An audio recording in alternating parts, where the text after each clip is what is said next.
Amen. Pwede mo muna tayo umupo. Parang gusto nyo po talaga magpatikin.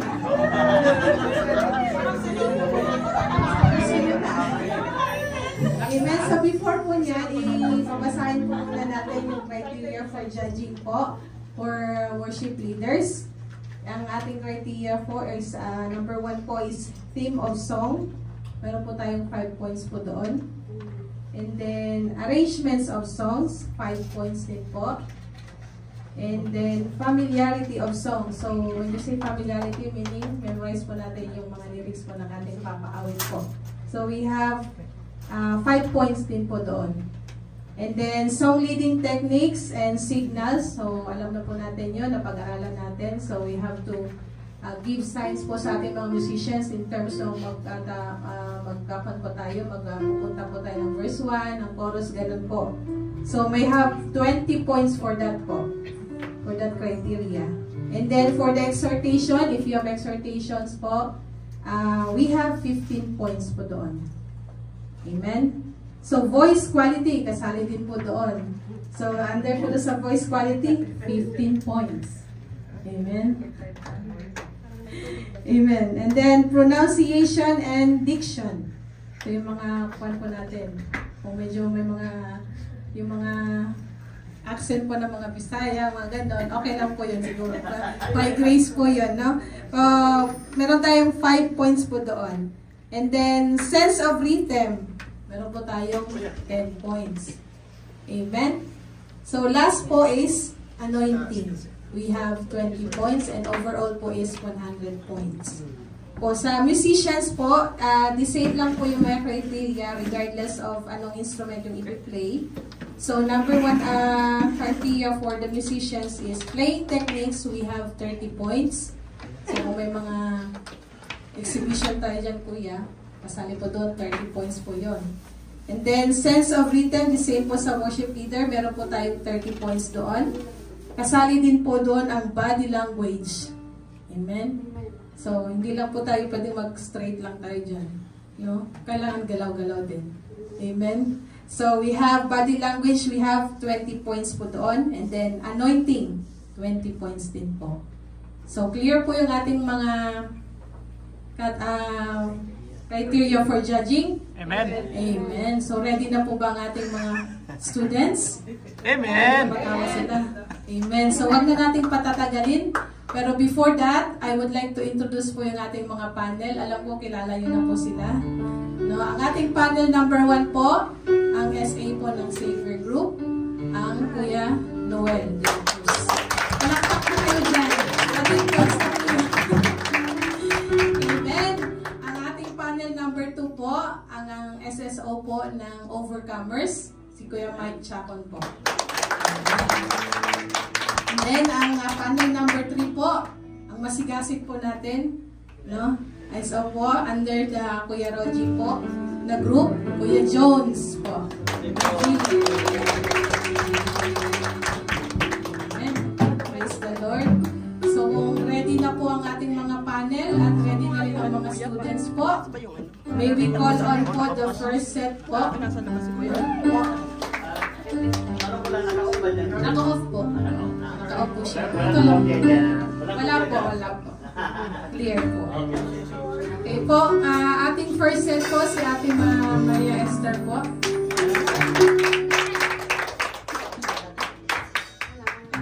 Bago tayo mag-umpisa, lahat ng audience gusto nyo suportahan yung worship leader, sabayan nyo po siya.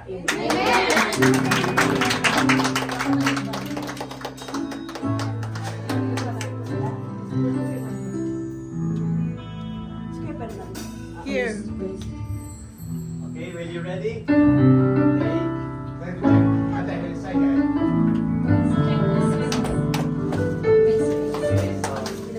Praise.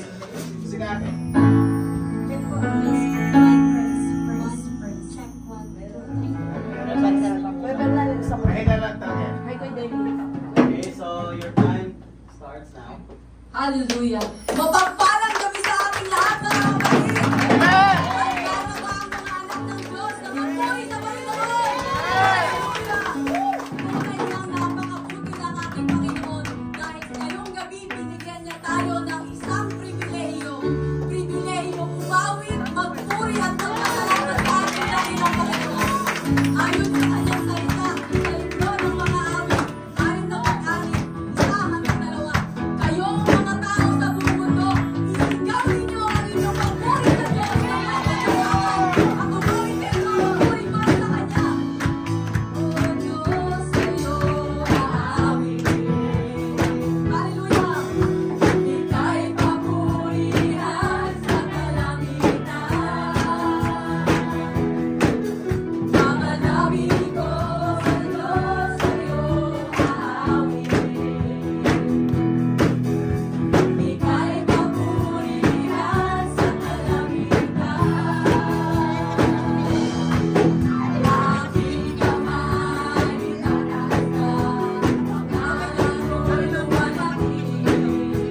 libro ng mga awit, 86, 12. Pupurihin kita, O Diyos kong, o Panginoon kong Diyos ng aking buong puso, at luluwalhatiin ko ang iyong pangalan magpakailanman. Kapatid, tayo'y naririto. Ibigay natin ang pinakamataas na papuri at pagsamba sa ating dakilang Ama. Hallelujah.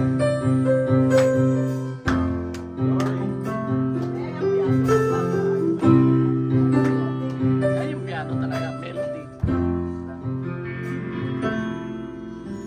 Walang hanggan katapatan sa buhay ko, lagi mong lahat. Nais ko dahil sa biyaya mo, habang buhay magpupuri sa iyo. Pupurihin ka sa awit, itataas ang aking piling. Itataas sa buhay ko'y tanging ikaw, O Diyos. Inipas sa kalangitan ang iyong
Praise the Lord.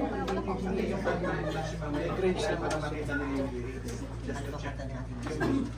Yung line-up nila. Kasi tinitingnan din nila kung ano tama.